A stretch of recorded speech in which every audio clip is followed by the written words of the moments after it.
Hello, I am Lalit Joshi, Professor of History at the University of Allahabad. Today's lesson is about women in Indian cinema and how they have been depicted. The question of depicting women in Indian cinema is linked to the question of how to look at women in Indian cinema. The question of look depends partly on how women have been positioned within the cinematic frame, and in part by how the visual representation is read and interpreted by the viewer or the reader. Although there are many feminist ways of reading films, but they have been imported from the Western academia. Laura Mulvey, for example, was one of the first to introduce the concept about the look or the gaze in cinema. Mulvey's explanations are based on Christian Metz's theory about the image and its significations. For example, men look at women on the screen as voyeurs. This is what Mulvey was stating plainly. Women audiences are passive. Thus, viewing a film is an androcentric pursuit.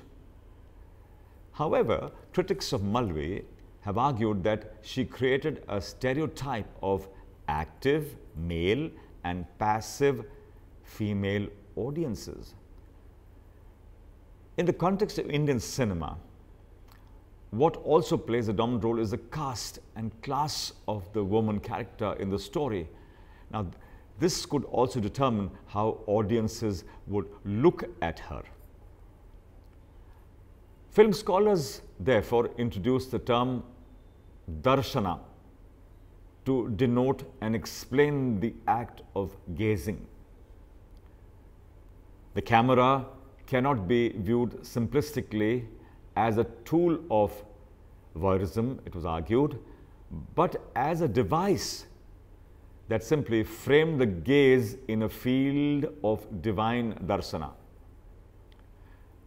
In darshana, the viewer is permitted to gaze at the image, the viewer is privileged by it and benefited by his action. But darshan, to an extent, also becomes a subterfuge for a voyeuristic gaze, particularly in a world which is refigured by consumerism, where the bodies of both men and women have been commodified. Now, in this situation, it would be extremely difficult to establish that gaze is entirely ordered by the idea of darshana. The challenge, therefore, is to interrogate how women are objectified, valorized, excluded, silenced within the cinematic narrative. Now, how has the filmmaker responded to this challenge? It has not been easy.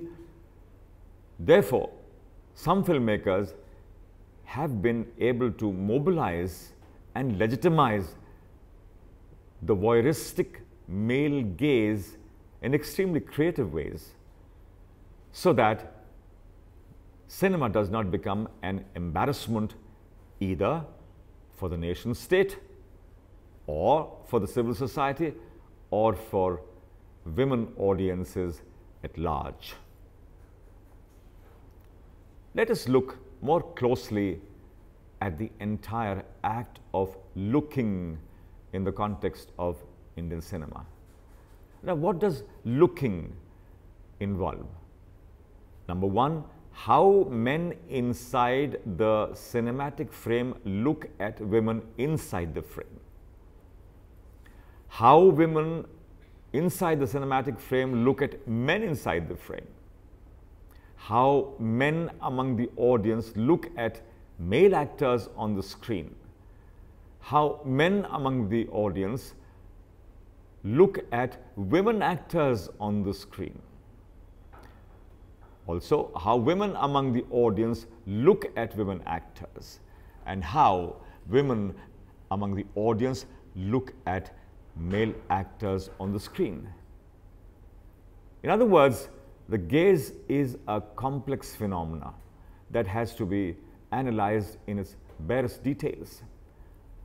The act of looking in Indian cinema was deeply influenced by its counterparts in Hollywood, but at the same time it drew upon the elements of organization from indigenous traditions of painting and theatre.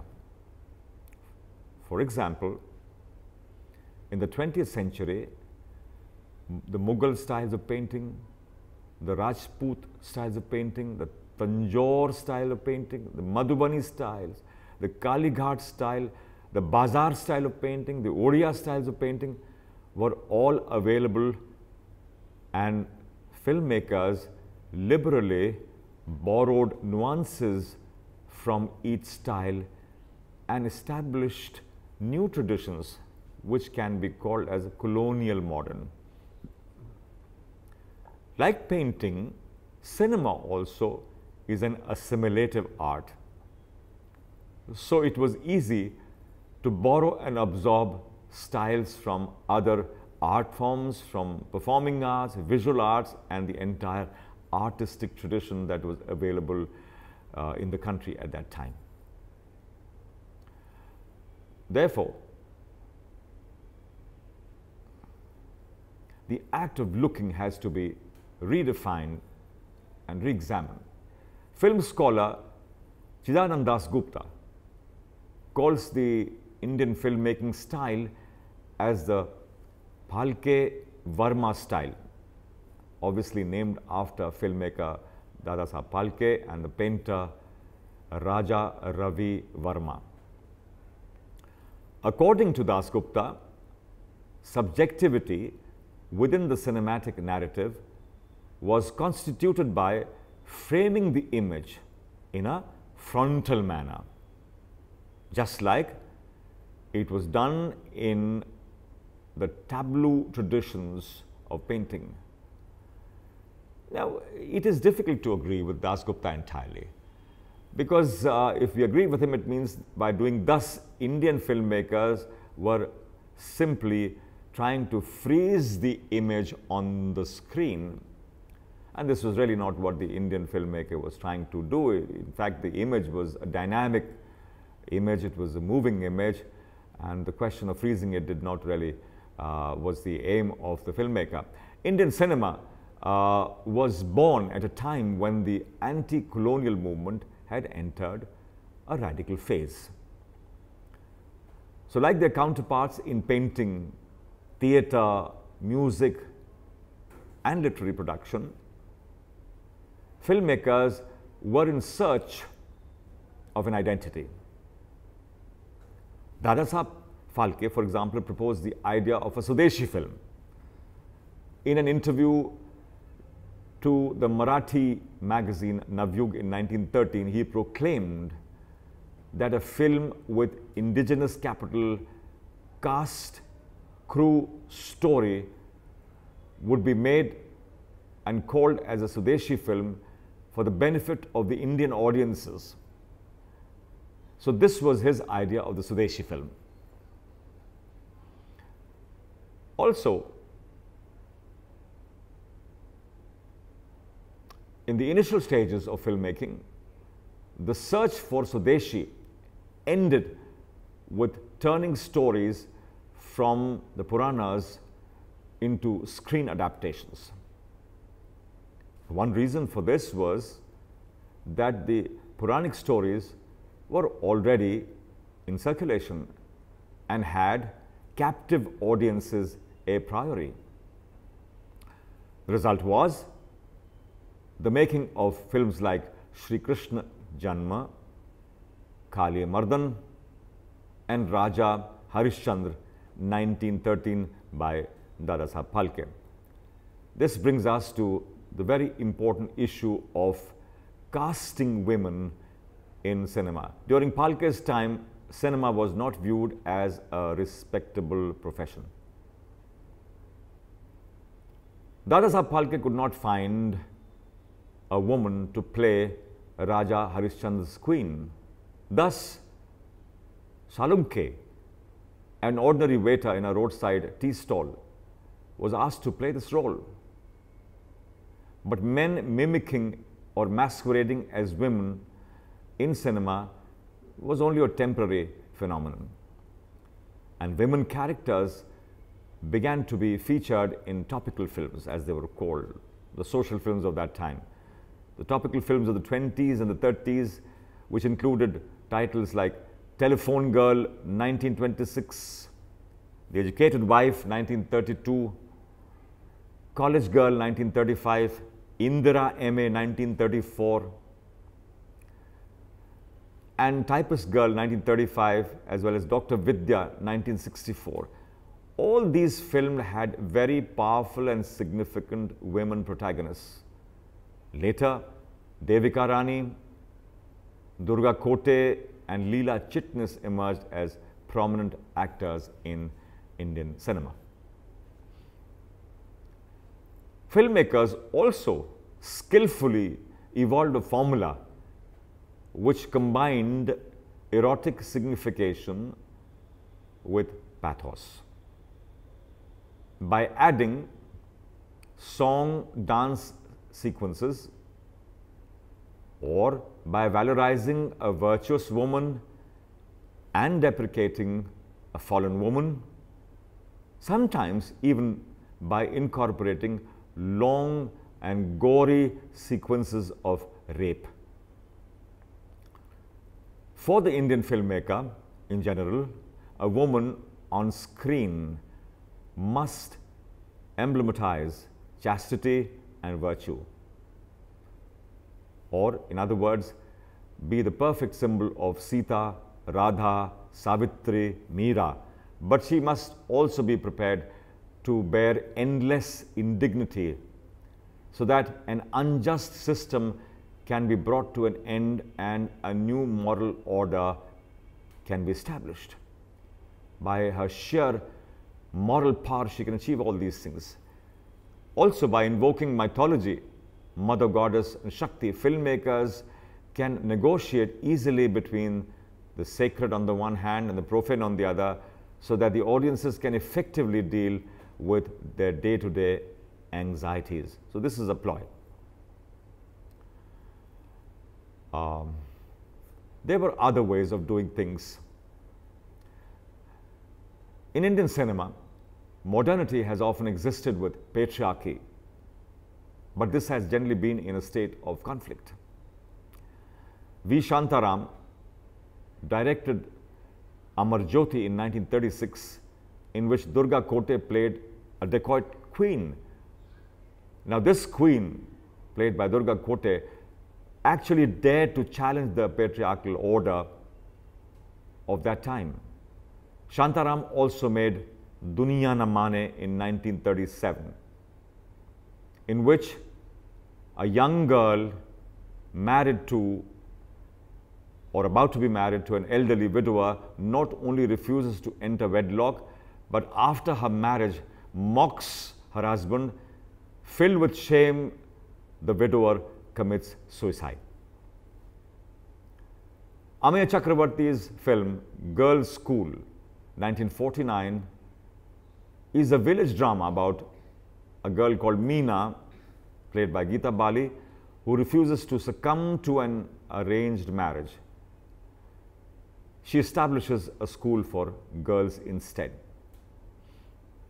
Chandulal Shah's Gun Sundari, 1934, is a story about a woman, Gauhar, who struggles to keep her joint family intact. Nargis in Avara, 1951, is a lawyer who must reform Raj Kapoor, but becomes responsible for driving Dilip Kumar to his tragic end in Didar, 1951.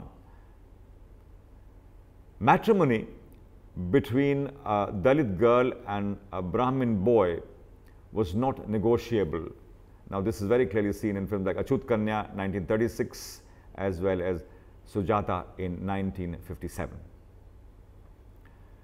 Then there was also the virtuous woman. In Mehboob Khan's Mother India, 1957, the film's protagonist, Radha, played by Nargis, is a dutiful wife, just like Sita.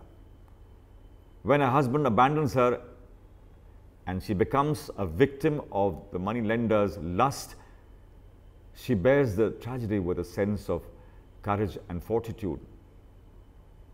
Misfortune strikes her again when she loses two of her sons in a series of natural disasters.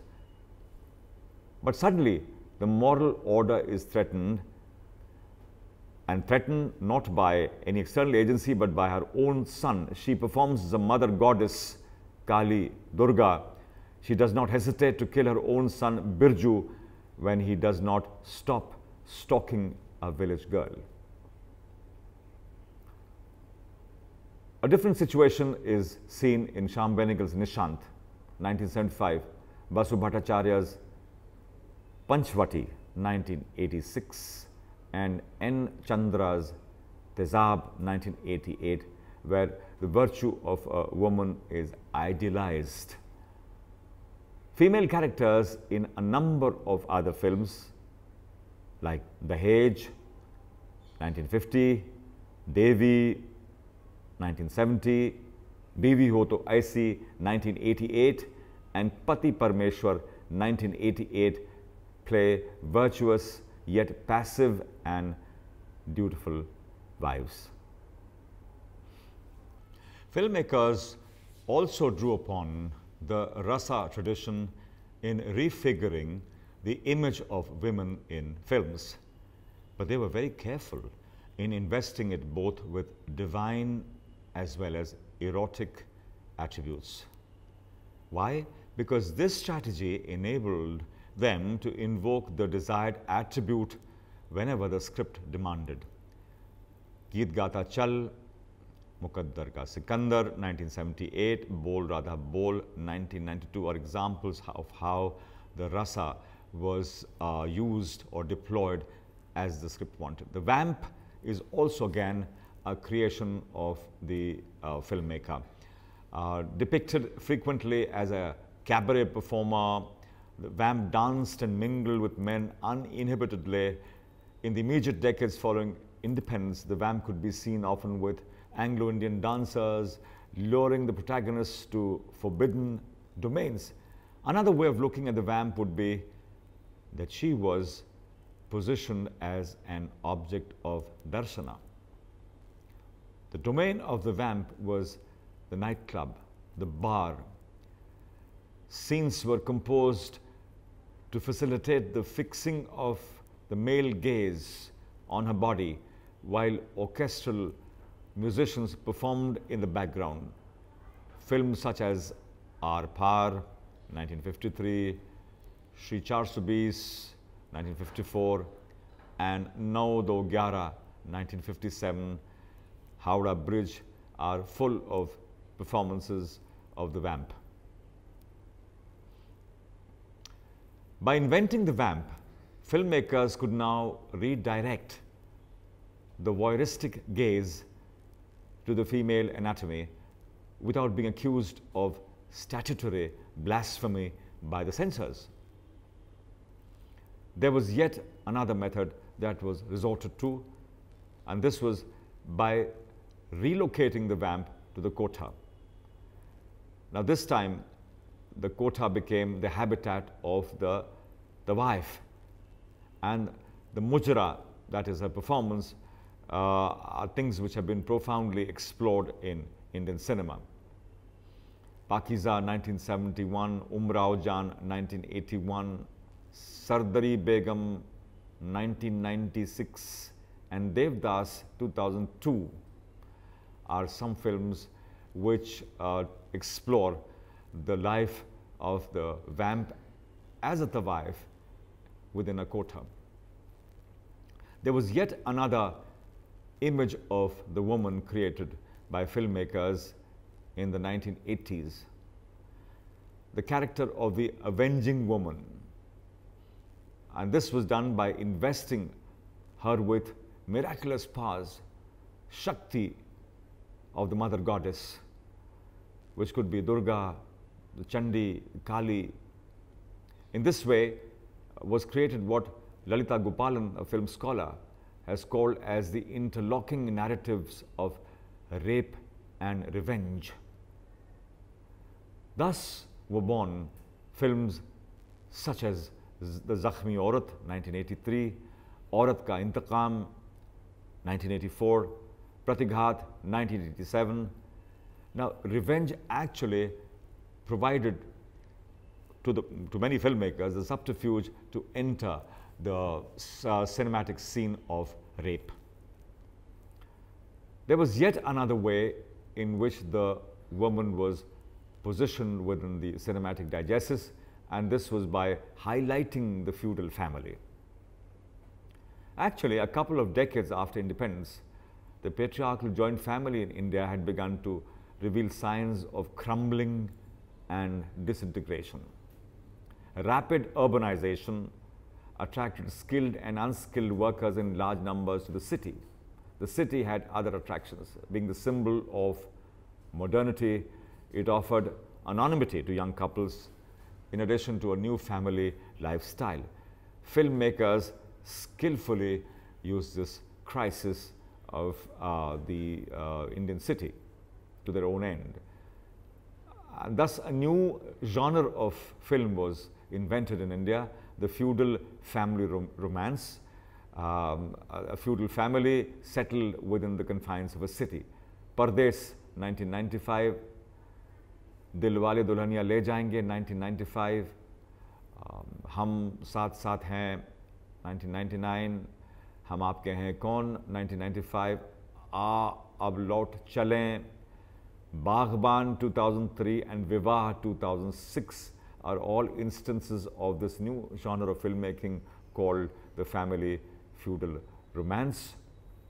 The feudal family has the potential, the power to ward away all predators, including those which represent the forces of consumerist capitalism.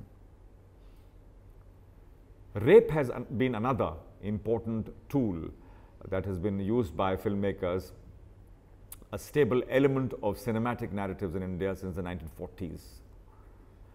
Now, it must be understood that in the 40s, rape was generally represented symbolically on the screen. There were no explicit scenes of rape on screen. But with Insaf Ka Tarazu, 1980, making waves at the box office, filmmakers seem to have lost all their inhibitions. The rape scene lost its nuanced presentations. Gory details of the mise-en-scene were worked out by chasing, assaulting and violently disrobing women or tying them, their hands and feet, and capturing their agony in successive close-up shots. Meri Awaaz Suno, 1981, Aaj Ki Awaaz, 1984, College Girl, 1990, Phool Bane Angare, 1991, Purush, 1992, Damini, 1993, Anjam, 1994, Bandit Queen, 1994, and Lajja are some of the films which graphically exploit the details of rape scenes and convert it into some kind of an erotic spectacle. Then there's also the challenge posed by globalization. Some filmmakers offered a critique of liberalization and globalization by making films such as Page 3 in 2005, Fashion 2005, and Heroine 2012, but not without disengaging themselves from explicitly displaying female bodies on the screen. There were yet others who responded to this crisis, this period of disquiet and uncertainty, by inventing what was popularly called as the item song. Now, what is an item song? At the core of the item song lay the gyrating body of a woman, often an established star who agreed to a singular appearance in the film. Choli Ke Piche from the blockbuster film Khalnayak is believed to be the first item song in the history of Indian cinema. The song won the 39th Filmfare Award for Best Choreography.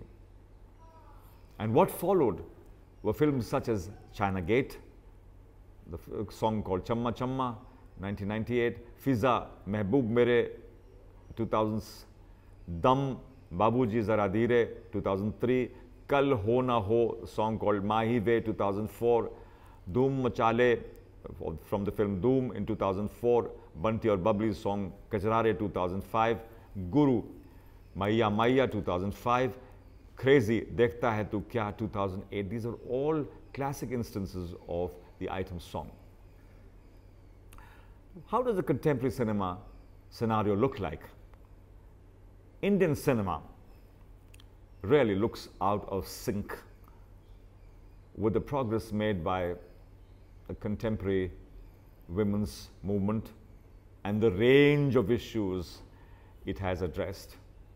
Now, though some filmmakers have really managed to handle sensitively issues which are related to, say, for example, gender violence, that is violence against women, questions of gender equality, acknowledgement of the role of women in material and cultural production, largely within the diegetic space of cinema. But there are very few instances of directors really addressing women's issues the way they should have been addressed.